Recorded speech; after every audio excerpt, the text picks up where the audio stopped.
Hey, Steve Mignani here doing the Junkyard Crawl at Bernardston Auto Wrecking in Bernardston, Massachusetts with America's best-selling truck, the Ford F-Series. Now this one here is a 1983 from the 7th generation, which went 1980 through 1986.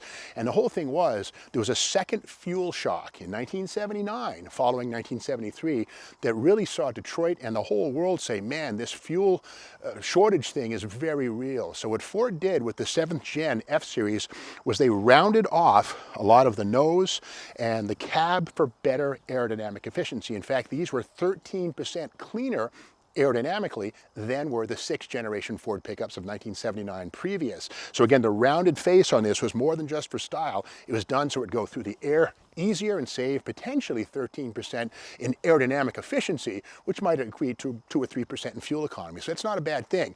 Now this of course does have the square headlights, which we're seeing on all of these 7th generation Ford pickups. This one is a 4-wheel drive. So we know that because it sits a little higher, but here we see the locking hubs.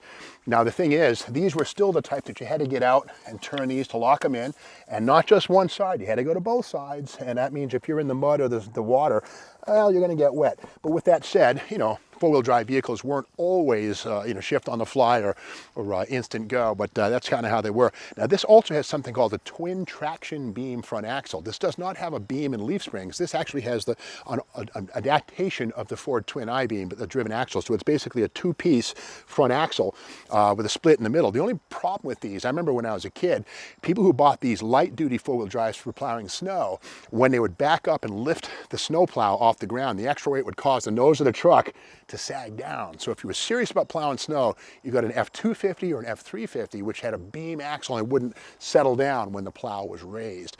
But anyway, this is a pretty good example of a loaded one.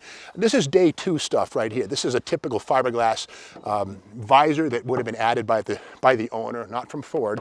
And the cab lights, these are also something that would have been a day 2 modification. Again, typical stuff. Now under the hood on this one here, yeah, there it is. This is the 302, and in 1983, this had 130 horsepower. Now keep in mind, this same year, the Mustang 5-liter HO got 175 horsepower, so 45 more horsepower, same basic engine. The difference, of course, being the Mustang HO's 4-barrel carburetor, aluminum intake, hotter camshaft, etc. But this, again, is the mighty 302 Ford.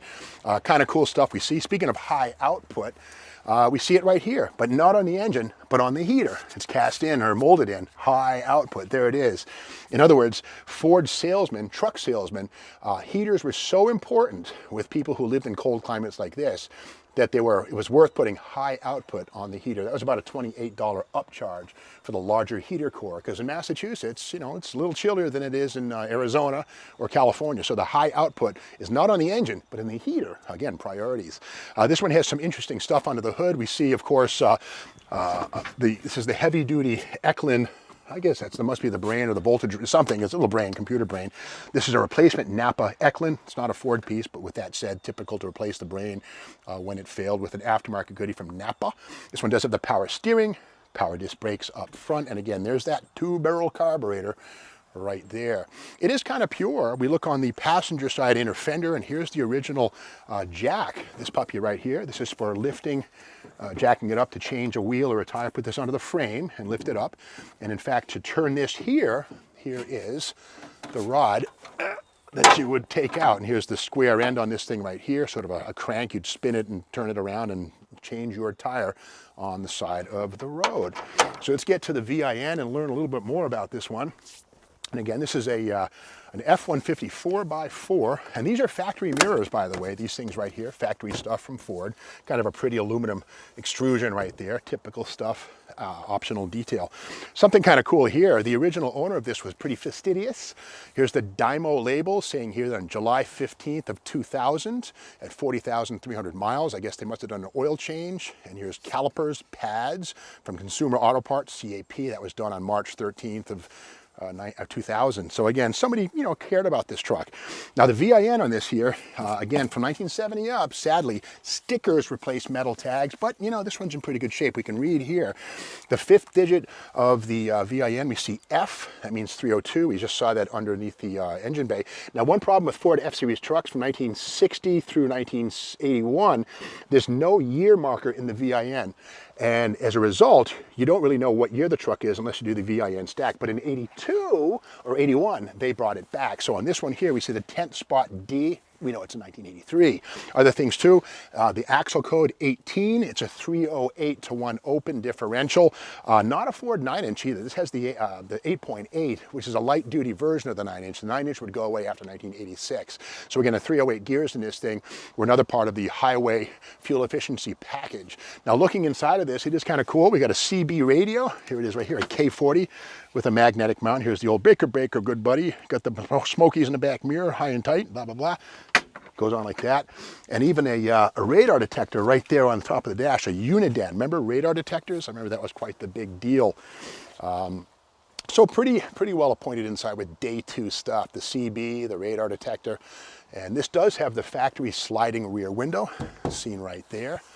And something you won't find in the cab of any Ford pickup truck built after 1972 is a gas tank in the cab. Believe it or not, behind the front seat in pre-73 Ford pickup trucks was the gas tank.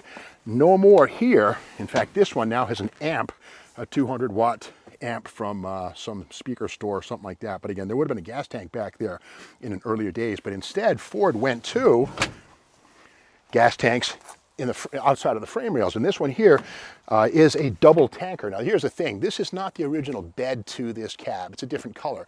But the beauty of Ford twin tanks, this one here, yeah, oh, it still has it, okay, both have caps.